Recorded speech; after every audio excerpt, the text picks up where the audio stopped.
नभातून पडणारा पाऊस आज वर्षाने मला भेटला. आठवणीतला तिचा चेहरा आज पुन्हा मला दिसला.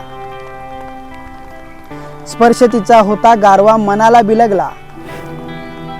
पाऊस तोच, त्यातला गारवाही तोच, पण हात तिचा सुटला आणि आजचा पडणारा पाऊस मला नवा नवासा वाटला.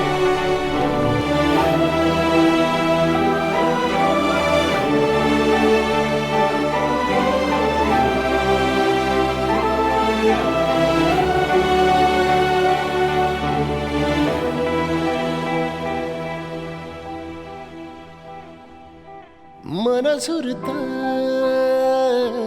हुरहुरत मिठीत तुझ्या इरघळत